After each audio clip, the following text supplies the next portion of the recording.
পরিমাণে মোটরসাইকেলকে তেল দিই।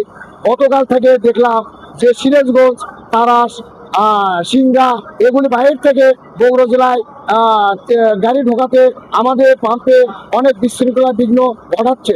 কিন্তু বগুড়াতে অনেক পাম্প আছে, সেগুলি পাম্পে তেল দিচ্ছে না, কিন্তু আমরা তেল দিচ্ছি, যতটুকু তেল পাচ্ছি আমরা ততটুকুই দিচ্ছি। কিন্তু সব পাম্পে যদি তদারকি করে তেল দেওয়া হয় তাহলে বগুড়া জেলাতে তেলের কোনো ঘাটতি নাই বা বিশৃঙ্খলাও সৃষ্টি হবে না।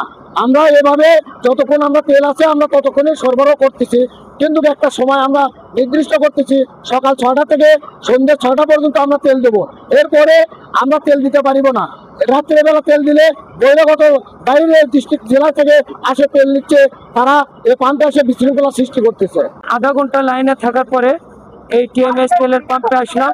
এখানে আপনারা দেখতে পাচ্ছেন আমাকে 300 টাকার একটা টোকেন ধরে দিয়েছে, আমি 300 টাকার তেল পাবো।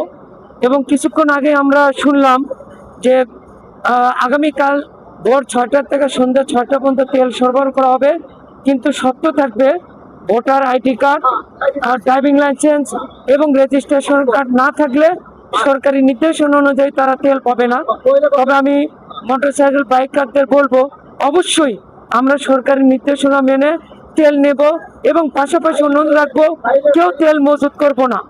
আমরা সবাইকে সহযোগিতা করব তেল পাওয়ার জন্য, এবং বাইরে থেকে আসলেও তেল পাবে, কিন্তু শর্ত পূরণ করতে হবে। আমি লাইনে দাঁড়িয়ে আছি, তাও 50 মিনিটের উপরে দাঁড়িয়ে আছি।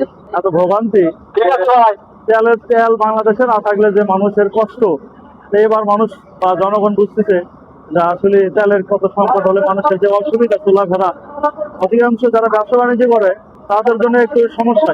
আমি এর আগে এখান থেকে 300 টাকা তেল নিচ্ছিলাম, এখন বর্তমানে আবার শুনতেছি 300 টাকা তেল দিচ্ছে। যে আমি ওখানে প্রায় 50-60 মিনিট হলে সিরিয়ালে দাঁড়িয়েছিলাম।